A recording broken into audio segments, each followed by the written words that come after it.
Assalamualaikum warahmatullahi wabarakatuh. Hari ini kita belajar cara mudah berinvestasi saham.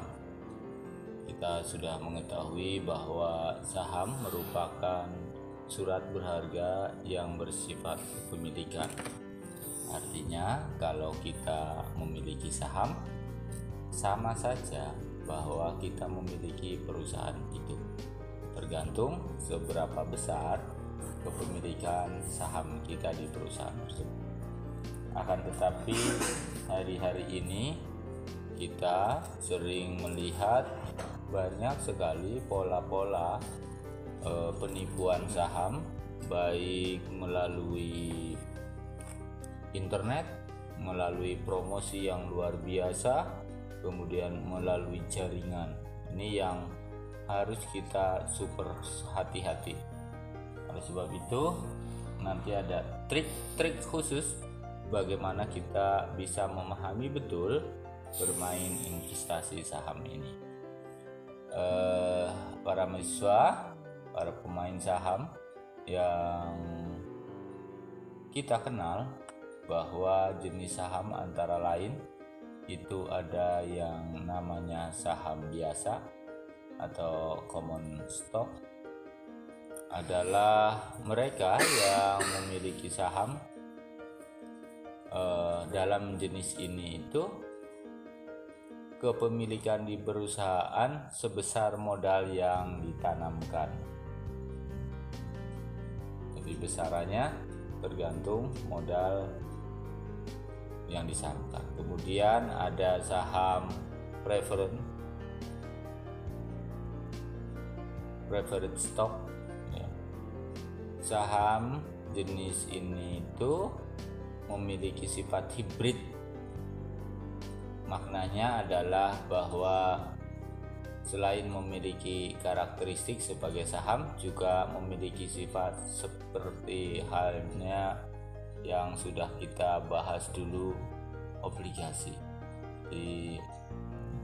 Memiliki karakteristik yang hampir sama. Nah, apa saja keuntungan dari saham ini?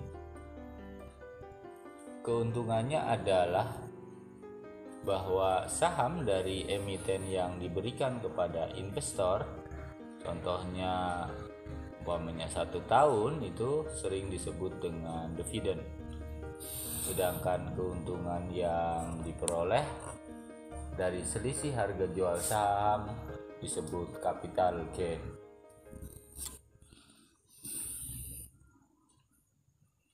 Nah, ini kemudian kita bagaimana biar kita memiliki strategi, kemudian kita memiliki juga analisis dalam berinvestasi saham.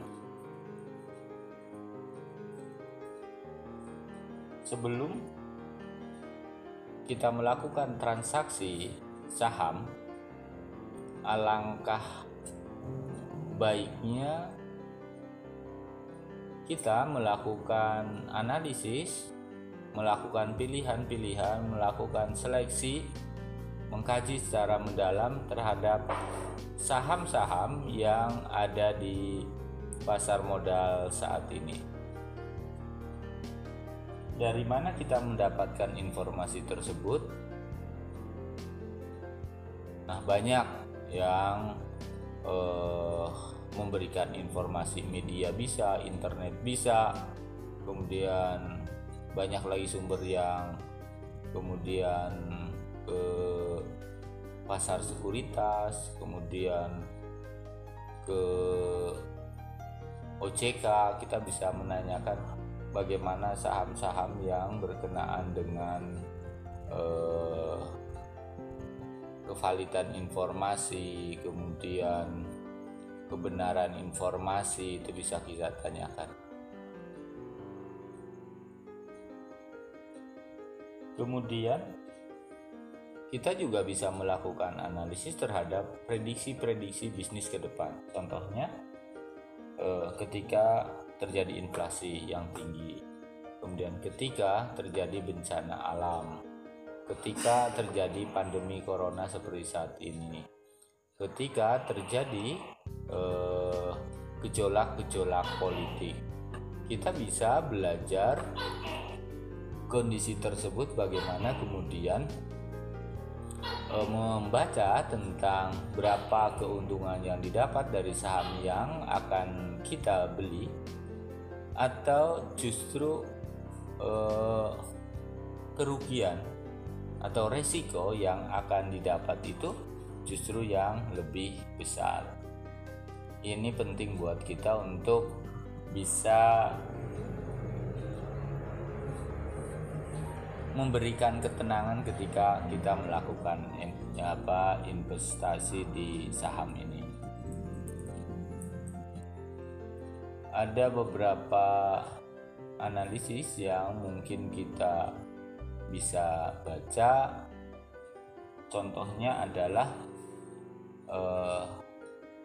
saham global. Saham secara keseluruhan itu kecenderungannya seperti apa? Itu bisa kita lakukan.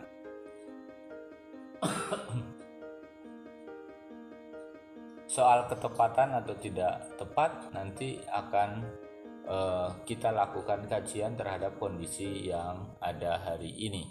Jadi kita bisa membaca seperti apa sih secara global pasar saham hari ini atau pasar modal hari ini. Kemudian bisa juga di samping membaca secara keseluruhan, menganalisis pergerakan harga saham global, kita juga bisa melakukan analisis yang lain, yaitu analisis fundamental, di mana faktor yang berhubungan dengan saham akan kita melalui analisis perusahaan, analisis industri, analisis ekonomi, analisis pasar makro mikro. Nah, kalau sekarang mungkin ada lagi satu analisis pandemi, kan? Nah, ini kita kemudian bisa memilih hal ini untuk lebih mendapatkan analisis yang lebih strategi. Mungkin kita bisa melakukan dengan cara membeli dan menahan untuk menjual, atau menahan beli dan menahan menjual, tergantung kondisi perusahaan di saat itu, sehingga kita bisa mengambil keputusan apakah kita akan melepas saham itu atau kita akan menahan saham itu. Ini sebenarnya ada beberapa pandangan tentang beli dan tahan saham itu, terutama yang berkenaan dengan aspek-aspek hukumnya. Nah, terutama ketika kita bicara tentang hukum-hukum syariah. Nah, ini kemampuan kita membaca akan menentukan kesuksesan kita dalam berinvestasi. Jadi strategi kita tepat kapan membeli dan kapan menjual, disitulah keputusan kita akan menentukan seberapa besar keuntungan yang akan kita dapatkan. Kemudian kadang-kadang kita juga menemukan kendala dalam masalah investasi ini, terutama dalam masalah saham, terutama adalah pertumbuhan agregat pola investasi yang memang masih meyakinkan, dan ini investasi saham itu menjanjikan kepada kita untuk mendapatkan keuntungan. Namun kadang-kadang ada kendala yang kemudian ditemukan pada aspek-aspek internal perusahaannya yang kadang kemudian menjadi kendala. Kemudian aspek politik internal perusahaan. Tuh. Nah ini kendala internal perusahaan yang kadang-kadang tidak bisa kita baca. Kemudian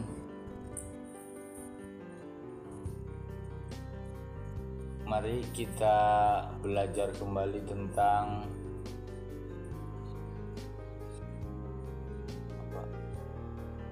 bagaimana mari kita belajar bersama-sama bagaimana cara cepat memahami saham agar kita bisa lebih cepat memahami saham. Maka ada beberapa langkah yang kita lakukan. Yang pertama, jika kita ingin masuk ke dunia investasi terutama saham, maka mulailah dengan belajar dari teman sendiri yang sudah berpengalaman. Cara mudahnya seperti itu. Ini langkah pertama ini akan mengurangi risiko, karena tidak mungkin atau kemungkinannya kecil jika teman kita itu akan mengikuti. Kemungkinan sangat kecil. Terutama di pasar saham, mereka akan memberikan langkah-langkah yang betul, mulai dari pemahaman dan lain sebagainya. Maka belajar dari teman sendiri itu yang paling mudah. Kemudian kita tidak canggung dalam bertanya, kita memiliki kebebasan untuk bertanya, karena dengan teman secara detail, secara menyeluruh dari aspek teori, sisi kelemahan kelebihannya itu di situ ada.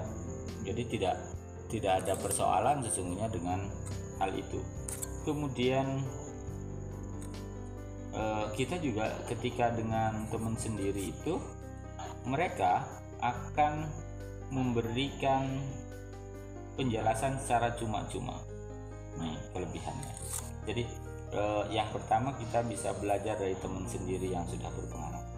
Kemudian yang kedua, agar kita mudah dalam belajar saham, belajar dari sekuritas yang ada di tempat kita bekerja. Kalau kita di kampus, maka belajarlah dari kampus. Kalau kita di kantor, maka belajarlah dari kantor. Kemudian kita juga bisa mengerti tentang belajar saham itu dari lewat blog, juga bisa lewat internet. Nah itu mudah sekali, nanti kita bisa dengan mudah bisa memahami. Kemudian kita juga bisa belajar langsung dari Bursa Efek Indonesia. Kemudian kita membeli mesin investasi, teknologi investasi, itu juga akan membimbing kita untuk belajar lebih mudah dan lebih sederhana dalam berinvestasi. Nah, kenapa kita harus belajar itu?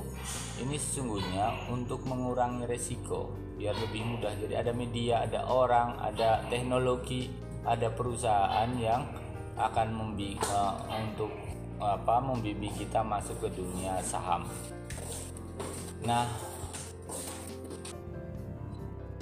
kadang-kadang untuk pemula ketika baru bicara tentang teori-teori itu menjadi terasa sangat rumit, padahal sebenarnya itu adalah hal yang sederhana, hal yang mudah. Apalagi kalau kita kemudian belajar dari cara mudah untuk masuki dunia saham. Nah ini kita melihat sukar karena kita kadang hanya belajar dari kita membaca, sementara belum pernah kita menyandingkan hal yang kita pelajari itu untuk belajar kembali dengan mereka, para pelaku-pelaku di pasar saham. Kita harus belajar banyak, karena apa? Kita bicara risikonya. Ketika kita punya saham kemudian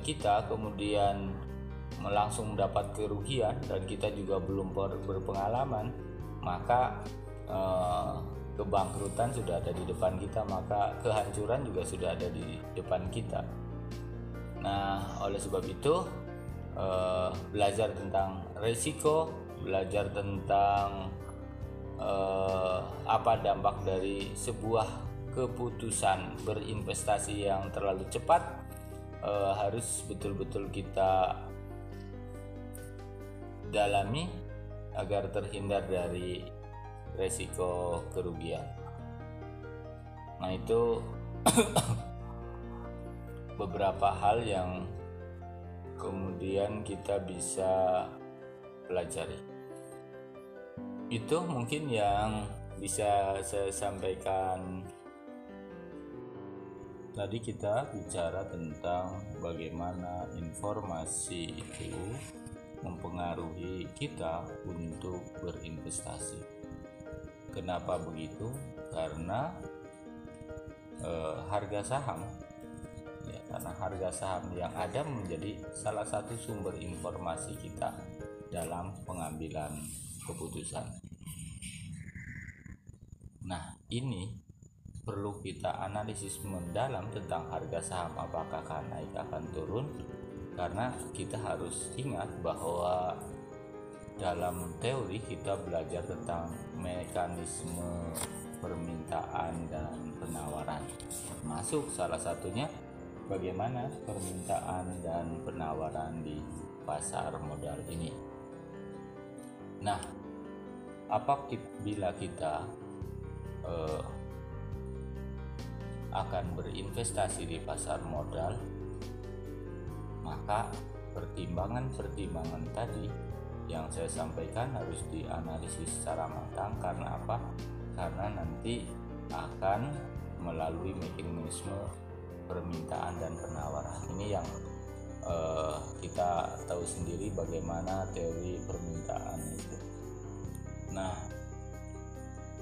investor dalam berinvestasi biasanya di pasar modal itu pertimbangan salah satunya adalah informasi yang relevan untuk dijadikan dasar dalam mengambil keputusan dalam berinvestasi. Apakah investasinya itu akan dilakukan atau ditahan dulu, ataukah penjualannya juga akan dilakukan atau ditahan dulu. Ini penting untuk kita analisis agar kita tidak salah dalam menerima informasi dari berbagai sumber. Ingat, tidak semua informasi itu benar, tidak semua informasi bisa diyakini, tidak semua informasi itu punya nilai, punya value bagi mereka yang mau berinvestasi di pasar modal. Hanya informasi-informasi yang relevan lah, yang kemudian yang kuat, yang akuntabel, yang benar adanya, yang dapat dijadikan dasar dalam mengambil keputusan. Kita sudah belajar dulu bahwa terdapat beberapa analisis untuk menentukan nilai saham tersebut, yaitu saham yang memiliki informasi yang bersifat fundamental, yang kemudian bisa diperoleh kita informasi itu dari internal perusahaan maupun dari eksternal.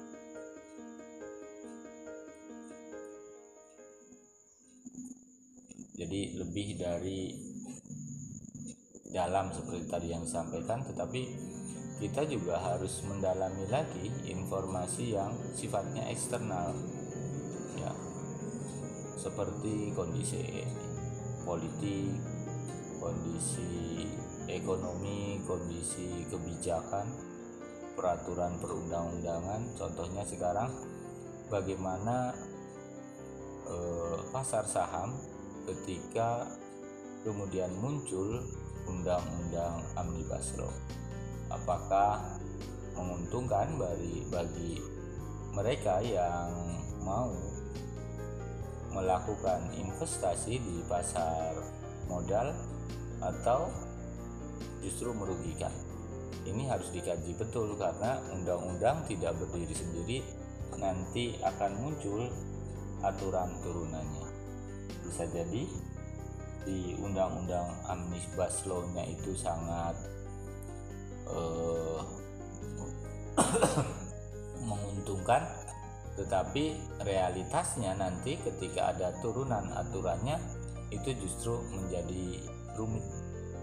Dan hari ini banyak juga kita temukan informasi-informasi yang kita dapat dengan narasi bahwa ini kan sudah digital, udah online, sudah computerized, semuanya serba mudah.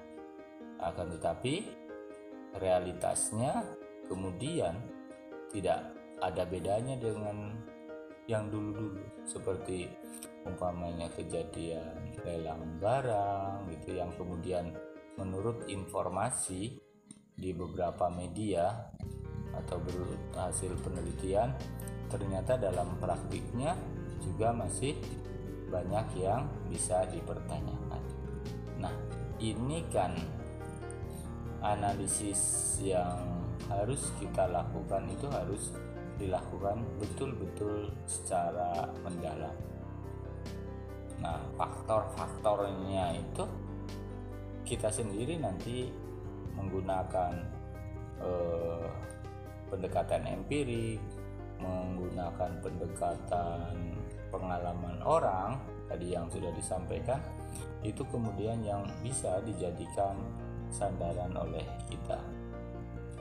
Nah, kita juga ketika melakukan analisis didasarkan atas kinerja perusahaan, terutama yang menyangkut informasi tentang bagaimana kinerja perusahaan tersebut berkenaan dengan kemampuan manajemen, kemudian bagaimana mengelola perusahaan, kemudian apakah perusahaan itu hari ini masih menguntungkan, atau kita juga memprediksi ke depan perusahaan seperti ini akan digunakan lagi atau tidak. Contoh umpamanya beberapa perusahaan yang dari sisi ini yang harus kita hati-hati, kenapa di pasar modal mereka menjual sahamnya. Nah, yang harus diantisipasi oleh kita adalah ketika ada kecenderungan bahwa mesin-mesin yang ada di perusahaannya itu sudah cukup lama, maka tidak ada prospek lagi ke depan jika yang dilakukan oleh perusahaan itu hanya membeli mesin-mesin baru, tetapi pola baru, manajerial yang baru, kemudian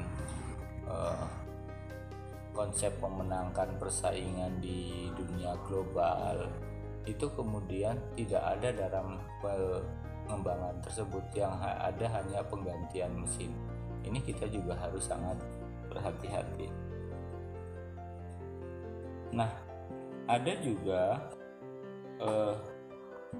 beberapa perusahaan yang hanya mengalihkan, ini kita yang harus hati juga, hanya untuk mengalihkan usaha mereka.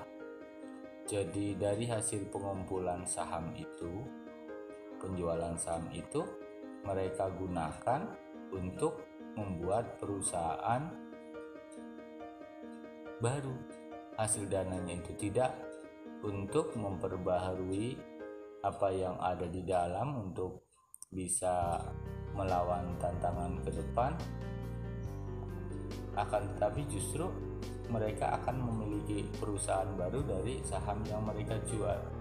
ini harus hati-hati. Makanya kita harus mengenal betul siapa pemilik perusahaan tersebut. Ini kalau sudah kita mau menganalisis, karena tidak sedikit juga pengusaha-pengusaha besar itu nakal. Kita membaca berita di akhir-akhir ini, beberapa perusahaan besar, beberapa perusahaan asuransi, beberapa perusahaan lembaga keuangan gitu kan, yang notabene mereka sahamnya dijual, tetapi kemudian di akhir diketahui ada praktik-praktik yang tidak benar. Makanya sebenarnya kita juga bisa membaca dari aspek si pemilik itu. Ini untuk kehati-hatian, artinya kalau kita bicara dari hanya sekedar membaca, tidak melihat bagaimana perjalanan orang per orang, gitu kan, ini kan sangat berbahaya. Banyak kok yang orang yang melakukan praktek-praktek yang tidak dibenarkan, akan tetapi biasanya ketahuan kemudian. Makanya kita harus memahami betul mana perusahaan yang memiliki keunggulan tertentu, mana perusahaan yang tidak memiliki keunggulan, mana perusahaan yang ujug-ujug muncul dengan nilai saham tinggi kemudian turun, setelah turun dia naikkan lagi, kemudian ketika turun mereka beli, kemudian besoknya naik lagi. Nah ini yang kita harus bisa membaca juga, di samping orangnya juga bagaimana perjalanan saham itu, normal atau abnormal. Ini penting untuk kita pahami. Kemudian ada beberapa pandangan yang bisa kita ambil. Contohnya adalah pandangannya dari Jogianto. Dia mengklasifikasikan tentang bagaimana analisis untuk menentukan nilai saham. Itu ada beberapa faktor. Yang pertama adalah faktor yang bersifat fundamental, kemudian dan informasi yang bersifat teknikal. Nah, ini jadi menurut Jogianto itu informasi yang bersifat fundamental dan informasi yang bersifat teknikal. Nah, informasi yang bersifat fundamental itu sumbernya adalah internal perusahaan, yakni dividen dan tingkat pertumbuhan penjualan perusahaan selama dekade tertentu. Sedangkan informasi yang bersifat teknikal ini sumbernya adalah luar perusahaan. Banyak aspeknya, antara lain politik, finansial, ekonomi, mungkin kalau hari ini pandemi begitu. Nah ini yang kemudian kita bisa membaca tentang informasi. Mas, biar bisa dimatikan, ayah pengen berhenti dulu, matikan di mana? Saya telepon dulu. Ya. Kemudian Hotma melihat bahwa analisis terhadap informasi fundamental bisa jadi dilakukan atas analisis kinerja perusahaan pada dekade tertentu. Nah, yang ada dalam faktor-faktor ini adalah bagaimana kita mendapatkan informasi tentang kinerja perusahaan, seperti bagaimana mereka itu melakukan kegiatan operasional perusahaan. Ini teorinya seperti itu. Kemudian prospek bisnis mendatang ke depan seperti apa, tadi sudah disampaikan di depan.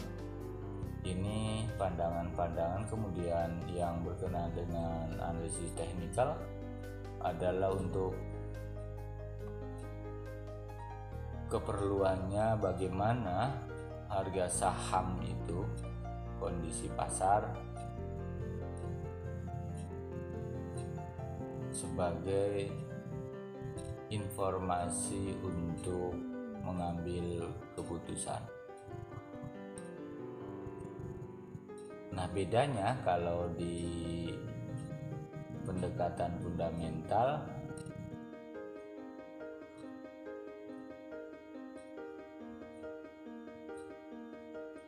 dalam technical ini menghilangkan faktor-faktor fundamental. Bedanya seperti itu. Jadi nggak hanya untuk technical aja. Ini soal faktor fundamental itu tidak dianalisis seperti umpamanya kebijakan pemerintah, pertumbuhan, kemudian laba, kemudian tingkat bunga. Ini yang tidak dipertimbangkan. Ada berbagai macam perusahaan yang terdapat di Bursa Efek Indonesia. Perusahaan tersebut antara lain adalah manufaktur, perusahaan yang bergerak di bidang perbankan dan lain sebagainya. Kalau indeks dengan kapasitas besar adanya di Bursa Efek Indonesia. Karena berinvestasi itu untuk mendapatkan sejumlah keuntungan, maka analisis kajiannya itu harus dilakukan atas landasan-landasan yang banyak seperti yang tadi saya sampaikan. Sahabat-sahabat mahasiswa yang ingin mencoba dari sekarang dapat melakukan langkah-langkah seperti di atas. Sangat mudah dan sangat sederhana, namun apabila kita ingin serius melakukan investasi saham ini, maka analisisnya pun harus serius. Berbeda kalau hanya sekedar belajar begitu saja. Jadi kalau belajar berarti kajian-kajiannya cukup menghubungkan antar variabel-variabel itu, dan kemudian kita cobakan apakah analisis kita terhadap variabel-variabel investasi itu betul atau tidak. Nah, ini untuk investasi kita sudah belajar bagaimana membedakannya. Kita dulu udah belajar tentang bagaimana kita berinvestasi pada finansial aset,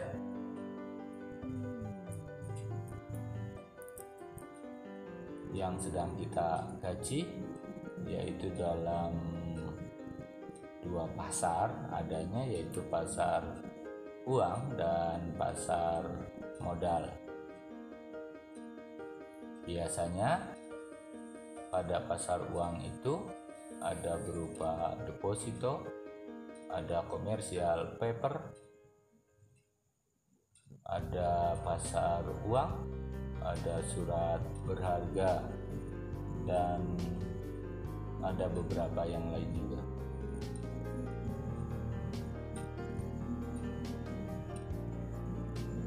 Sedangkan investasi pada pasar modal bentuknya yang kita sedang kaji hari ini. Ada obligasi, ada saham. Nih.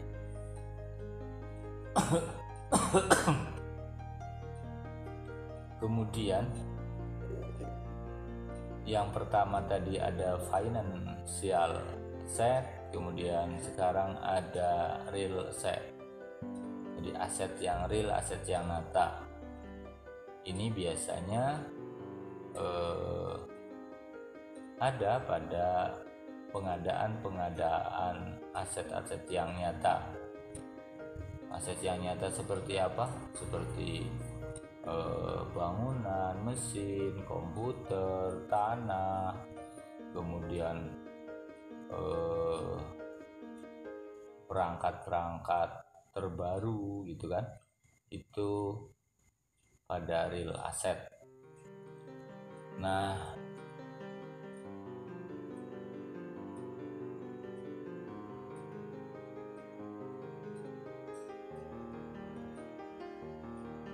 itu barangkali yang bisa kami sampaikan untuk hari ini. Ingat, kita sedang belajar mudah untuk berinvestasi di pasar saham, maka langkah-langkahnya tadi sudah sangat sederhana. Mulailah belajar dari teman sendiri, belajar sekuritas yang sudah ada di kampus sendiri, kemudian belajar dari internet. Nah, tapi harus diingat oleh para mahasiswa, kalau kita masih belajar bagaimana berinvestasi di pasar, bagaimana berinvestasi saham, maka kita harus meyakini bahwa apa yang akan kita lakukan 100% sudah betul. Jadi pertama adalah keyakinan kita. Yang kedua, segeralah untuk memulai, karena pasti kita juga, apalagi kita belajar saham ini, pasti ada teman-teman juga di hari ini yang sudah mencoba. Oleh sebab itu, gunakan dulu modal yang kita miliki. Itu cukup untuk pembelajaran, 20% saja dari modal yang kita miliki. Ingat, bukan dari modal yang harus kita miliki. Sebab kalau dari modal yang harus kita miliki sementara kita tidak punya modal, maka biasanya orang melakukan pinjaman, orang melakukan gade, orang melakukan jual aset yang kemudian akan beresiko ketika melakukan investasi. Oleh sebab itu, gunakan 20% aja dari modal yang kita miliki hari ini untuk mencoba berinvestasi saham. Selamat mencoba. Ingat, hati-hati, pelajari, kemudian lakukan dengan hanya 20% dari modal yang kita miliki. Itu untuk pertemuan kali ini. Terima kasih. Mohon maaf atas segala kesalahan, dan semoga ke depan kita bisa belajar lebih banyak lagi tentang saham ini. Assalamualaikum warahmatullahi wabarakatuh.